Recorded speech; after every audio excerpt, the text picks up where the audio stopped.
Nós hoje estamos celebrando o Domingo da Misericórdia. Temos presente a imagem de Jesus misericordioso, que do seu coração faz jorrar dois focos, dois raios de luz, um branco e o outro vermelho, que representam os sacramentos do batismo e da Eucaristia, que brotam do coração de Cristo. E neste domingo, o Evangelho nos apresenta duas aparições de Jesus ressuscitado para os discípulos. Estas aparições acontecem em um domingo, que para os cristãos, já desde o início, é o dia do Senhor, ou seja, o dia depois do sábado, o primeiro dia da semana. O sábado era o último dia, o dia que os judeus consagravam a Deus. Para a igreja que nascia, o dia da ressurreição é o dia da nova criação. Nosso Senhor ainda traz consigo, nas suas aparições, os sinais da sua paixão, as chagas, e Ele transmite aos discípulos o seu Espírito. Neste caso, alguns dons pascais. A paz, Ele sempre começa, a paz esteja convosco. A reconciliação, por meio da igreja, dando aos discípulos o poder de perdoarem os pecados. E a confirmação na fé. São estes dons que o Senhor oferece aos seus discípulos. Nosso Senhor continua a oferecer estes e tantos outros dons pascais à igreja dos nossos dias. A sua presença entre nós continua a fazer-se sentir fortemente, especialmente nestes momentos difíceis pelos quais passamos. Nosso Senhor não nos abandonou. Ele está conosco para fortalecer a nossa fé, para dar força e vida à nossa caridade e para aumentar a nossa esperança. É preciso, com humildade e com amor, acolher estes dons que Ele nos oferece. A primeira leitura de hoje é tirada dos Atos dos Apóstolos. Durante todo o tempo da Páscoa, são 7 semanas da Páscoa, sempre a primeira leitura vai ser tirada dos Atos dos Apóstolos, porque nos fala daquela comunidade cristã primitiva, a comunidade que nasceu logo depois da ressurreição de Cristo, que deve nos inspirar, que deve servir de modelo para nós que somos a igreja nos dias de hoje. No trecho de hoje, nos é apresentada a difusão, o crescimento da comunidade cristã. Nós temos aí como que, na primeira leitura, uma fotografia desta comunidade, com os seus alicerces, as suas bases.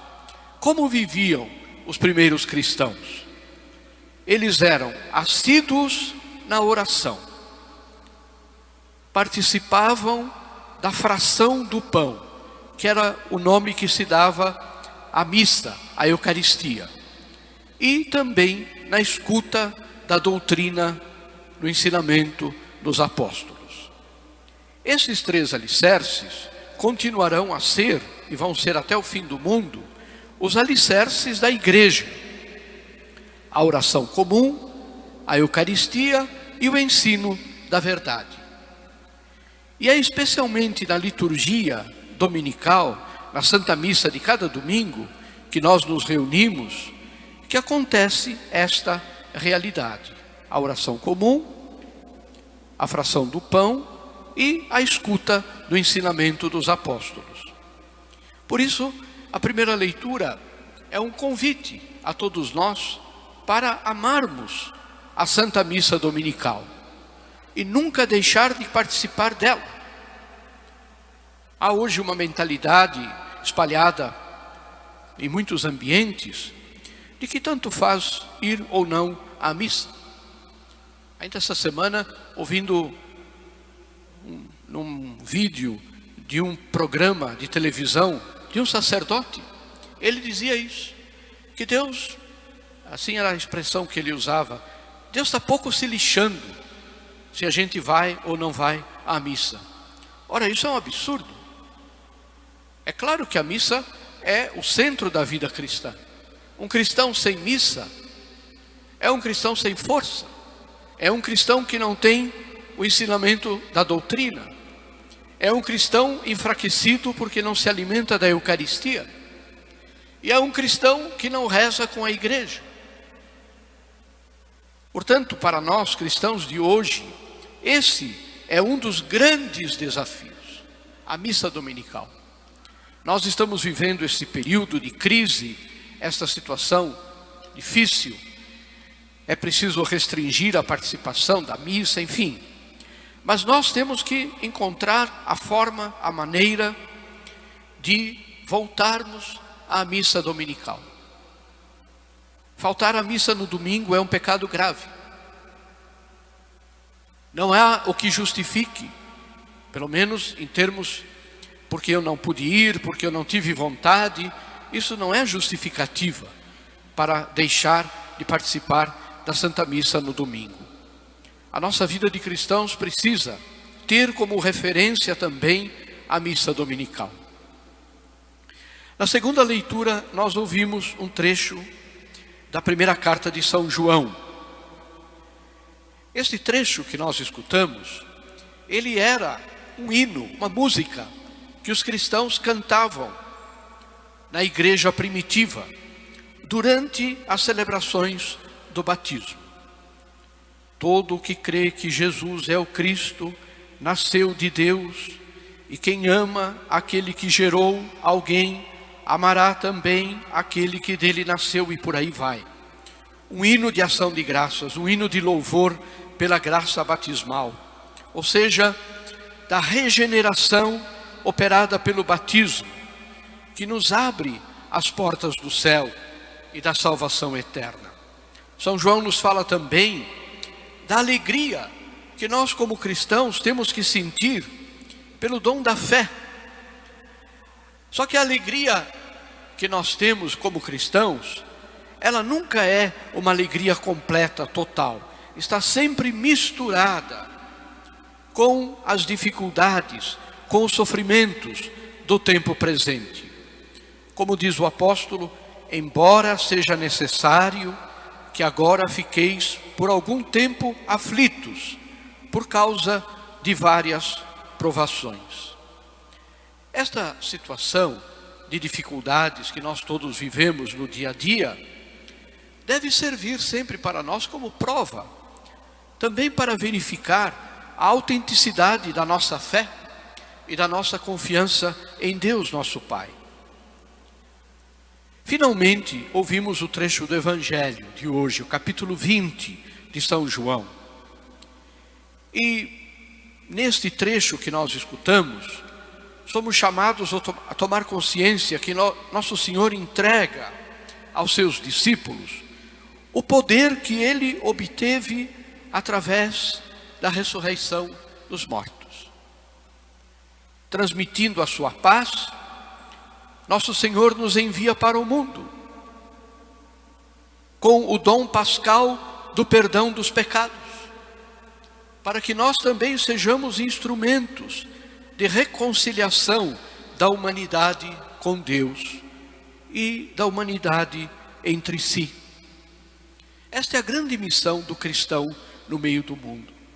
Ser um ponto de referência na reconciliação. Nós não podemos ser nunca, jamais, causa de divisão, causa de separação. Mas é preciso que entendamos que nosso Senhor espera de nós esta obra da reconciliação. Quantas vezes, queridos irmãos, em casa, nós passamos por dificuldades, incompreensões, situações difíceis que criam divisão na nossa família. São coisas do dia a dia, coisas humanas. Pois bem, a nossa condição de cristãos é de nós lutarmos e nos esforçarmos para sermos sempre elementos de reconciliação entre as pessoas.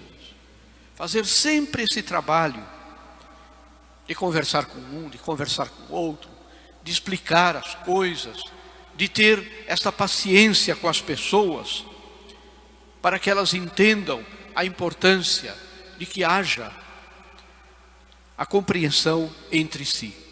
Isto na família, na sociedade, nos locais de trabalho. Esta é a nossa grande missão de cristãos. E é a missão da igreja. A missão da igreja, que é a reconciliação da humanidade com Deus, que se dá principalmente através do sacramento da confissão, do perdão dos pecados. Também, neste trecho de hoje, Nosso Senhor louva a todos aqueles que, tendo fé, acreditam em sua palavra e em sua ressurreição, sem a necessidade de tocar e de ver. Diferentemente de São Tomé, que dizia que só acreditaria se visse e colocasse as mãos nas chagas do Senhor, hoje nós cremos sem ter a necessidade de colocar as mãos nas chagas do Senhor. É pela fé que nós hoje nos encontramos com o Cristo ressuscitado. Não somos como Tomé, que para crer precisou tocar nas chagas do Senhor. Cristãos de hoje, de um tempo já distante daqueles das origens da igreja, nós proclamamos a nossa fé no Cristo ressuscitado e na sua presença de salvação entre nós, que nos dá sempre o seu perdão e a sua paz. Penso que nós podemos pedir isto a Deus no dia de hoje, que com a nossa fé viva nós possamos sempre amar o que o Senhor nos oferece e nos dá, especialmente a missa, e que nós possamos ser no meio do mundo elementos que trabalham, que vivem sempre para a reconciliação das pessoas entre si e com Deus.